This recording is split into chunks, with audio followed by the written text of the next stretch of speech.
समाज है हमारी भाइयों और बहनों, फिर भाइयों बहनों कड़े रह गए।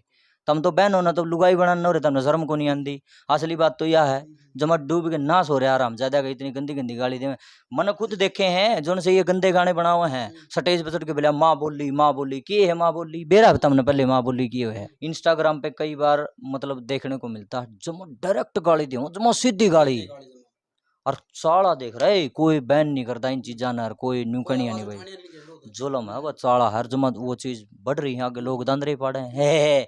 और कल ना जो बालक जब बड़े हो जाएंगे ना, फिर उन्हें गाल देंगे जब बेरा लगेगा। मैं किसी से डरता नहीं हूँ, ठीक है, मैं युवा हूँ, इस देश का नागरिक हूँ, बुराइयों के खिलाफ बोलूंगा और खुल के बोलूंगा।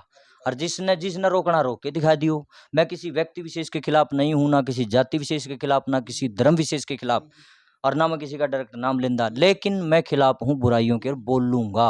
अच्छा बोलना और कड़वा हो सकता है मुझे पता है, कृष्ण भगवान ने कहा है, हे पार्थ, जो इंसान सत्य के मार्ग पर चलना शुरू कर देता है उसके दुश्मन अपने आप पनपने शुरू हो जाते हैं। मेरे भी गणे पैदा हो रहे हैं। HR न्यूज़ देखने वाले भाई सारे दर्शकों ने विक्रम जांगड़ा की राम राम। हाल फिलहाल जींद में मौजूद हूँ। मेरे साथ में जो चेहरा बैठा है भाई, उसके की आप लोगों को बताने की आवश्यकता नहीं है, क्योंकि भाई को आप अच्छी तरह से जानो हो, रोजाना इनको अपने फ़ोन में देखो हो। लेकिन फिर भी मैं भाई का नाम बताऊं, रामधन गोस्वामी बहुत अच्छे भजनी कलाकार हैं। कौन है, कौन सा गांव है, कब इनका शौक बना है, इनसे पूरी जानकारी लेवांगे। राम राम भाई साहब। राम राम सर। एक बार तो सबसे पहले दर्शकों को यूँ बता दो कि आपका गांव गोवान जिला तहसील कौन सा है।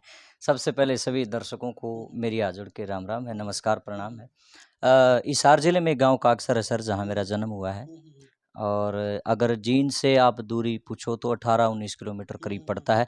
जींद से अगर हम भिवानी जाओगे तो रास्ते में ईगरा गांव आता है, ईगरा से 3 किलोमीटर दूरी के ऊपर लिंक रोड पर अपना ये गांव है। और वर्तमान में रेजिडेंस अपना यहाँ जींद में है जी। और मैं अगर आपकी एज की बात करूँ तो कितनी है भाई साहब? सर मेरी एज अब 31 हो गई, 31 साल का हो गया मैं। आज 14 तारीख हुई है, परसों मेरा जन्मदिन था 12 तारीख को, 12/6 बनुए है मेरी जी। और परिवार की अगर हम बात करें तो परिवार में कौन कौन है आपका?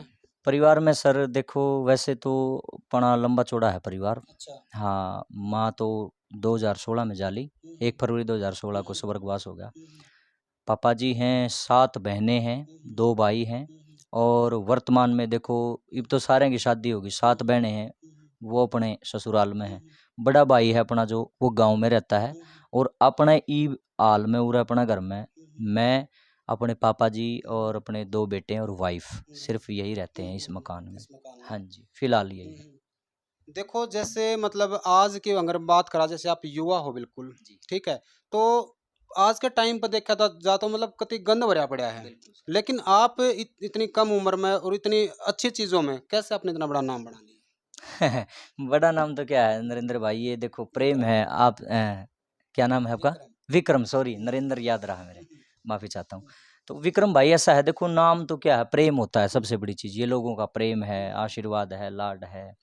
और शुरू से इंटरेस्ट रहा है कि अच्छा लिखें, अच्छा ही गाएं, चाहे नाम हो या ना हो, पैसा आए या ना आए, कोई अहमियत नहीं रखती थी मेरे लिए चीज़ शुरू से ही।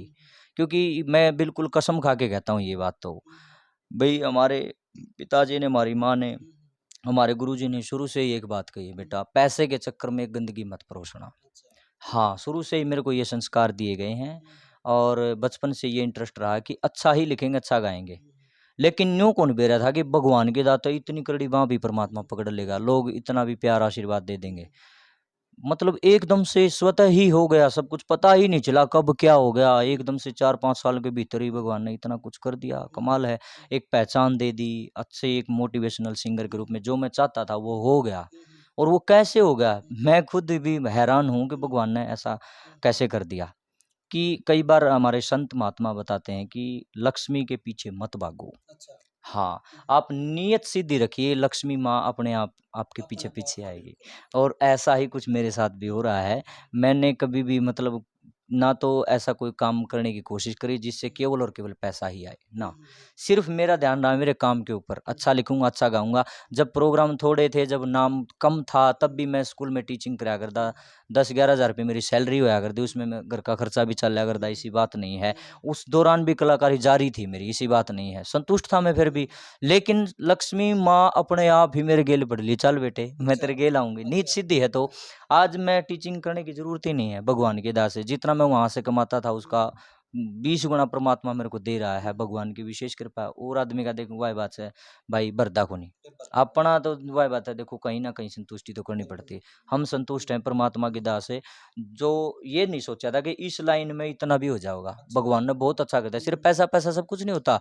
मैं सारी बातें मतलब सारी चीज़ों का जिक्र कर रहा हूँ, सिर्फ पैसे पैसे का नहीं, 20% नहीं होगा भाई, तनख्वाह का 20% नहीं, सारी ये चीज़ों का। जान पहचान नहीं थी, इतनी जान पहचान बढ़ गई।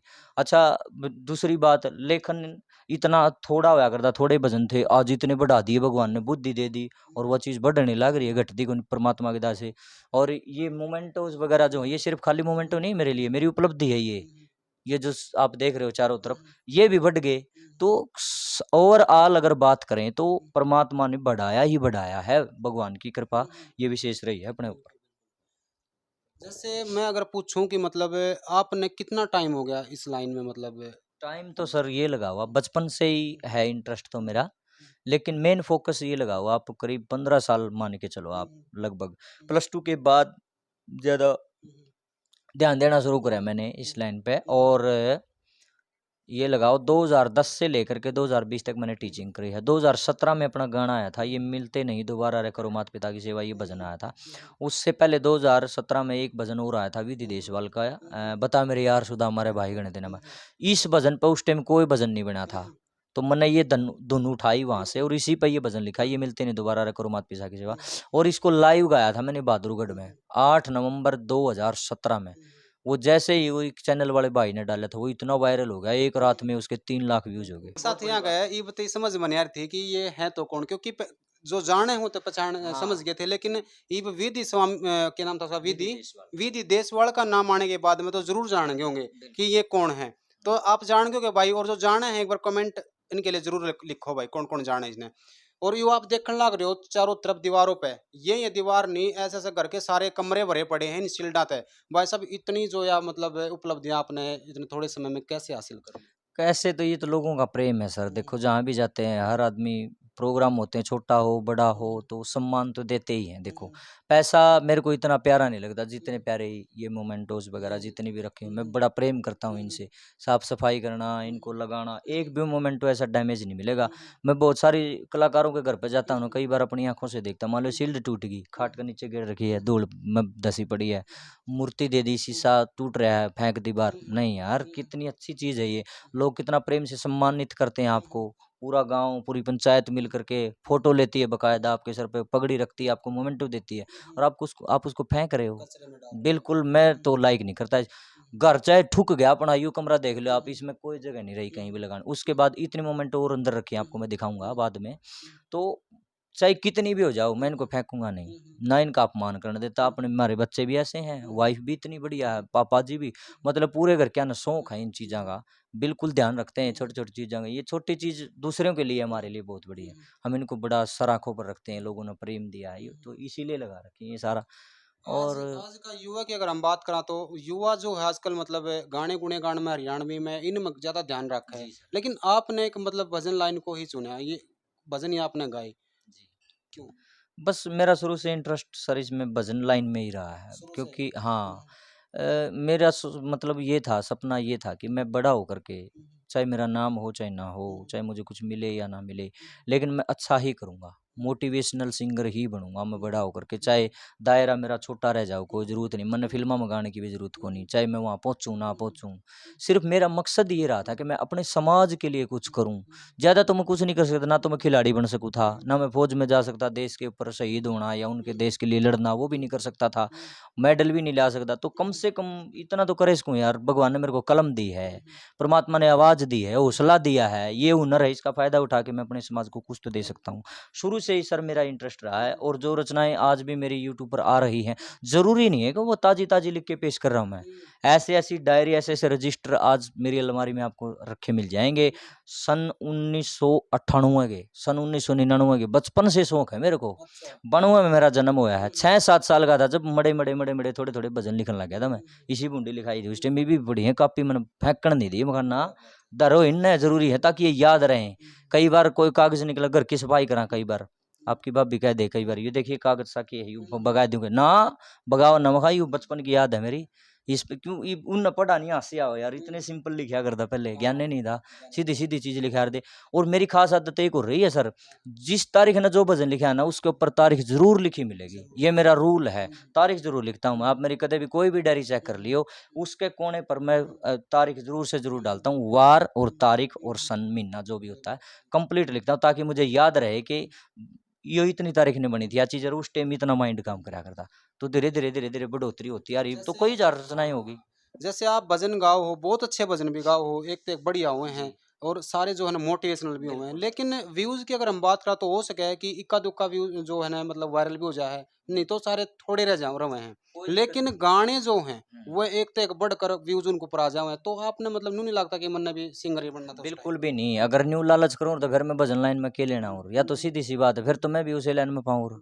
ये तो बातें आड़े आड़े शुरुआत रोड़ा आड़े हो रहा है बस, ये तो पॉइंट आड़े। तो जब न्यू कह दिया ना, बचपन में मेरी सोच से याद थी भाई, पीसा आओ चा ना हो, यूज आओ चा ना हो, कोई देखो चा ना देखो, मेरी पिछाण बनो चा ना बनो, मैं एक आम नागरिक रह लूंगा, चाहे कुछ भी ना हो, लेकिन मन बनना मोटिवेशनल है। चाहे मैं थोड़ा बनूं, चाहे लोग थोड़े जाना मैंने, लेकिन मैं ऐसी चीज बनूंगा बड़ा होकर के, जो थोड़े लोग भी अगर सुनेंगे तो वो कहावत नहीं है, नुबला बिला किरदार ऐसा निभाइए कि पर्दा गिरने के बाद भी तालियां बजती रहे, बस वह चीज बननी है ना वहाँ। और परमात्मा की दाता पर बनन भी लग रहे हैं। तो ऐसा है सर, मेरा कोई इंटरेस्ट नहीं उस लाइन में, चाहे गठड़ी गेट जाओ रुपया की, मन कौन जरूरत ठाले जाए अपने पीछे जरूरत हो नहीं। संस्कार संस्कृति इनसे मुझे प्रेम है, और यही मैं आगे तैयार भी करने लग रहा हूँ। 2 बेटे हैं, आपके भतीजे हैं 2 मेरे बच्चे, 5 साल का, 1 7 साल का है। इन देखिए इतने बढ़िया नागरिक बनाऊंगा मैं, अपन परवरिश बहुत अच्छे होने लग रही है इनको। मैं अगर अपने जीवन में जितना मेरे से होगा मैं करूंगा, उसके बाद 2 नागरिक तैयार होने लग रहे हैं इस राष्ट्र के लिए, जो कुछ ना कुछ देंगे, चाहे थोड़ा करो लेकिन अच्छा करो। भगत सिंह ने एक बात कही थी, मैं भगत सिंह जी को अपना आदर्श मानता हूँ। नमस्कार सोनू, आ जाइए बैठिए। भगत सिंह जी को अपना आदर्श मानता हूं, मैं उनको बहुत लाइक करता हूं, और उनकी बातों से बहुत ज़्यादा मोटिवेशन मिलता है मेरे को। भगत सिंह जी और क्या नाम, राजगुरु सुखदेव, राम प्रसाद बिस्मिल, चंद्रशेखर आज़ाद, सुभाष चंद्र बोस, इनकी बातें पढ़ना, इनकी किताबें पढ़ना मुझे बहुत अच्छा लगता है। जैसा भी थोड़ा बहुत भी समय मिलता है तो इनके विषय में ज़रूर पढ़ते हैं, ताकि कुछ ना कुछ ज्ञान हो। उन जैसे वीर तो नहीं बन सकते, कम से कम उनका बखान तो कर सकते हैं। भगत सिंह जी ने एक बात कही थी, उन्होंने बोला जीवन लंबा नहीं बेहतर होना चाहिए। तो जिंदगी चाहे थोड़ी हो, कम से कम अच्छी तो हो। रोला तो इस बात का नहीं तो दुनिया आगे जा ली, 120 साल के होगा मर लिए, कोई 100 साल का होगा मरा है, कोई कै साल का होगा मरा है, करया के है ना अपनी जिंदगी में, ये चीज मैटर करती है ना। और एक और सुन लो, कड़वी तो कड़वी बात है, पैसा कमाना मैं बड़ी बात नहीं मानता, कोई खास बात नहीं है पैसा कमाना। ले मैं कमाऊंगा 2 नंबर के धंधे करने लग जाओ, आप तस्करी करने लग जाओ, आप बाहर से ड्रग्स वगैरह इस डाल की पार्टी में मिल जाओ, जो 2 नंबर के धंधे करे, पैसा ही पैसा। आप गुंडागर्दी में चले जाओ, दारू के ठेके में बढ़ जाओ, पैसे की कोई कमी नहीं है। लेकिन उस पिस्सा का केक रहा हमारे गुरु जी का है रामधन बेटे, जो सोना कान न खावे है की करे उस सोने का। हमारे गुरु जी के, हमारे पिताजी के ये कहने बेटे, तो उस पैसे का हमने कुछ नहीं करना, तू जितना भी करे अच्छा कर, बस शुरू तक जड़े नु चल रही अपने। तो जनता जो है ना पीसा पाछे कति पागल हो घूमने लग रही है, क्या कहना चाहोगे इस तरह? ऐसा है, देखो मेरे भाई, पैसा कमाओ जरूरी है, मैं भी तो कमाने लग रहा हूँ, किसी न किसी तरीके से तो कमा रहा हूँ। फकीर नहीं बन सकते हम, गरस्त हाँ। मैंने गुन कंधा सारा सौदा दान कर दे और बाप ब्याह कपड़े पहन लो, क्यों काम चल लगा, बकवास नहीं, ये झूठी बात है। झूठी बात नहीं करनी चाहिए, सच्ची बात करनी चाहिए। 2 मेरा बालक, 7 मेरा बाण, एक बड़ा भाई, पापा जी भरया पूरा कुणबा है, कदे कोई सी बाण आ जाए, कदे कोई सी आ जाए, खर्चे भी हुए, सारे काम हुए हैं, बड़का की पढ़ाई लिखाई भी है, सारा। आज के महंगाई का जमाना में अगर हम पैसा नहीं कमाएंगे तो काम नहीं चलेगा। पैसा कमाओ। 2 बातें कहना चाहूंगा पैसे के बारे में। नंबर 1, पैसा आप सीधी नीयत से कमाइए। वो पैसा किस काम का जो आप किसी का हक मार के कमा रहे हो? वो पैसा किस काम का जो किसी की आत्मा दुखा रहा है? वो पैसा किस काम का जो किसी की जड़ काट के कमा रहे हो? उस पैसे को इग्नोर करो। दूसरी बात, अति हर चीज की बुरी होती है। कृष्ण भगवान से अर्जुन जी ने कहा एक बार, मुझे याद है जहां तक ये प्रसंग मैंने कहीं पढ़ा था, कि हे केशव, जहर क्या है? तो कृष्ण भगवान मुस्कुराए और उन्होंने एक ही बात कही, अर्जुन जो हद से ज्यादा है ना वही जहर है। चाहे किमें भी हो, अति हर चीज की बुरी है, तो पीछे की भी अति बुरी है। पैसा कमाओ माड़ी चीज नहीं है, पैसा कमाना पड़ेगा, लेकिन यू के मतलब होया कि भाई इतना बोला और आदमी पीछे के पीछे। वो एक छोटी सी मेरा दृष्टांत याद आ गया छोटा सा। वो एक अपने पंडित जी महाराज थे कोई, और वो एक सेठ जी की दुकान पर चले गए। तो वो जाके ना सेठ जी ने बड़ा मान सम्मान करा, दादा राम राम आओ बैठो, पंडित जी को आसन दिया, वो बैठ गए। पानी पिलाओ भाई, चाय पिलाओ, बड़ा मान सम्मान करके थोड़ी देर बाद सेठ जी बोले, पंडित जी हाथ देखो ना एक बार मेरा, भाई मेरा भविष्य कैसा है। अब वो पंडित जी कहने लगे, भाई हाथ देखे, भाई यार तेरे तो बल्ले बल्ले है, दिखते नहीं, तू लोगों का भला करता है, बहुत अच्छा सिस्टम है तेरा, तो कोई घाटा ही नहीं, जमा इतने जीव गाना जमानू रुपये रुपये हो जाएंगे यार, कोई दुख नहीं आओगा, बिल्कुल आनंद लेगा। और यहाँ तक नहीं बल्कि तेरी रेखा तो ये कह रही है कि तेरी आने वाली 7 पीढ़ी बैठी खाऊंगी। हाँ, इतनी बात पंडित जी ने कहने दे, लाला जी भूख मार कर रोने लग गया करड़ा करड़ा। ये पंडित जी हैरान होगा, कमाल है यार, भाई क्यों रोने लग गया। दादा पूछने लगा, भाई क्या बात हुई भाई, क्यों रोया है। तो पड़दा है के कहे सेठ जी ने, बोले आए दादा 7 पीढ़ी तो बैठी खाऊंगे, 8वीं का क्या होगा। तो इंसान आज इतना बोला हो रहा माया के पीछे, कमाल है यार। अरे बोले आदमी 7 पीढ़ी तीन का, जब तेरा डेट बंधान लग रहा अगला आदमी वो ठेका ले रहा 8वीं तीन का, जुल्म नहीं है। करो फिर इतना क्यों करो, आए आए लोग मार मार लाग रहे हैं दूसरे ने, कोई किसी की चैन लाग रहा है तोड़न, कोई किसी का गहने लाग रहा है छीनन, कोई किसी तस्करी लाग रहा है। क्या हो रहा है लोगों को, मेरे नूह नहीं समझ पा रही। कित ले जाओगे इस धन ने, पैसा कमाओ, मेहनत से कमाओ, एक नंबर से कमाओ, गुजारा कर लो, बढ़िया है। और क्या चाहिए हमने, के यार सोना के मंडेर करके फिर क्या हो जाएगा। भाई पैसा कमाओ, खूब कमाओ, लेकिन वो पैसा कमाओ जो आपने एक सुकून दे सके। और जरा सुकून नहीं है ना, उस पैसा का कोई फायदा नहीं है, नुए मर जाओगे, सीधी सी बात है। तो हाँ भाई साहब, जो आज के दिन मतलब पूरा गंदापन फैल रहा है, खासकर मैं बात करूँ हरियाणवी गाना की, तो क्या कहना चाहोगे।